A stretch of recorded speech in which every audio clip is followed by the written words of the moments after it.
Hi, my name is Claire Green, and before I jump into answering the prompts, I just want to say thank you for your consideration and your time for watching this. Okay. Well, for answering prompt A, my aspirations related to the field of counseling is very clear. I want to be a licensed professional counselor, and I definitely want to either have my own private practice or join a group practice, but be a clinician in the DFW area working with all demographics and a wide age range. I'm particularly interested, as of now, in adolescents, young adults. Primarily, I'm open to gaining exposure for all other age ranges, and am absolutely happy to expand my vision for the future. But right now, I have a huge desire to be in the Dallas Fort Worth community and to help diverse populations in a regular way. And I know that there are a lot of underserved communities in the DFW area, especially when it comes to mental health. So that is one of my big considerations. And UNT's program is just perfectly plugged in, and so that's definitely a motivating factor. One of the main reasons I want to be a counselor is because I was pre-med for so long. I was so dead set on becoming a doctor, and I was dead set on following through with all of the things that I would need to apply to medical school.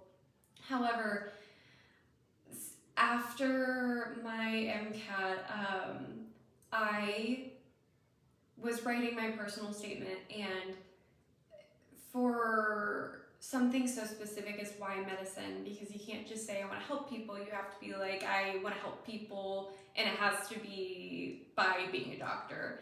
And I just kept returning to psychology. I just kept returning back to wanting to be there for patients during their hardest times and some of their best times, just helping them through life, meeting them where they are. I really, more so than helping, I want to just let people know that they're not alone and inspire, incite, maybe be a bridge between them realizing their own capabilities and where they are now. For prompt B, an example of a time that I had a conflict with somebody. One instance comes to mind. I was in Africa, in Tanzania, on a mission trip to the Nima Village Orphanage in Arusha, and this was my second time going.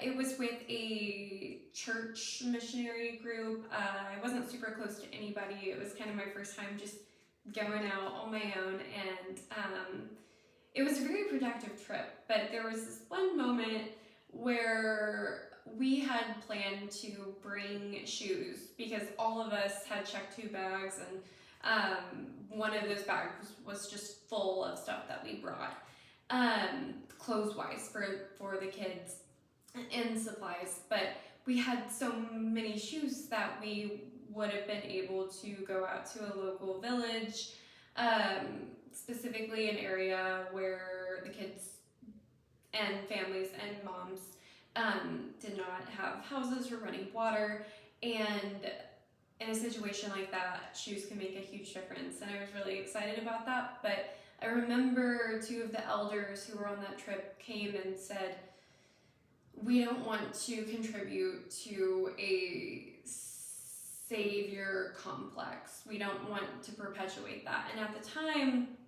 I really didn't understand why we wouldn't want to just do as much good there as we could now, help those people now.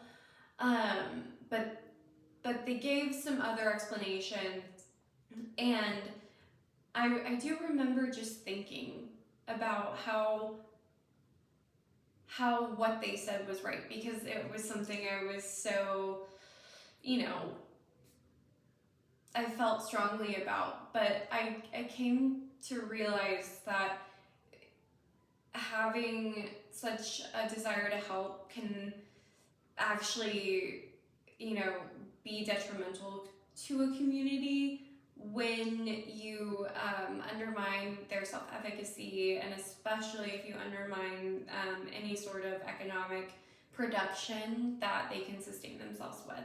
And so I think all of that is to say, I truly believe that most, if not all, interpersonal conflict is due to misaligned perspectives, just not understanding where the other person's coming from. I think there's not really a wrong side.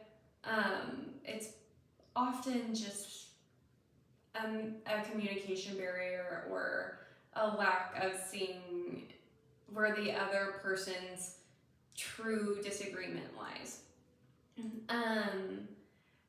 So one of the things I think that qualifies me for this program and will qualify me or predict me to flourish as a therapist or as a counselor is my volunteer experience with the Waco Family Abuse Center. It's a domestic violence shelter for women and children here in Waco who are unfortunately victims of abuse, and it's a safe haven for them.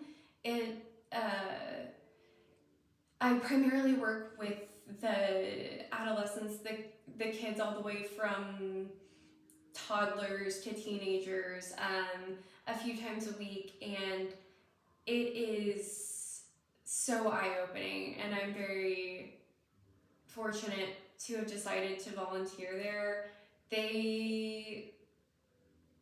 It's shown me how much I really do want to work with all kinds of demographics and all age ranges, and it's truly inspiring to see kids, how they respond differently to encouragement and how they can develop fine motor skills and just the overall resiliency that children can have in such dark situations. And that is one of the things I would definitely want to be plugged in as a counselor in my community.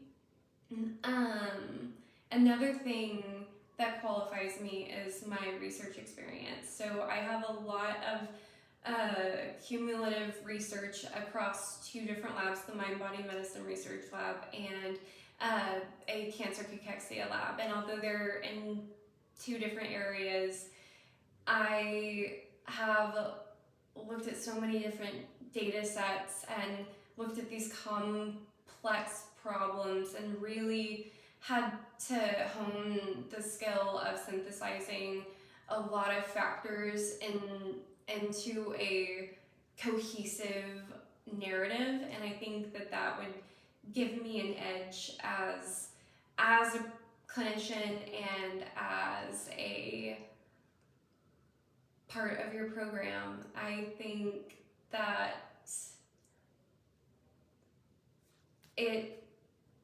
the data is the best way to define a problem, but I think that what was missing for me was that the clinical patient practitioner relationship where you're actually working to solve the problem. That is why I want to go to your program and why I thank you for your time for watching this, and I hope to hear back. Thank you.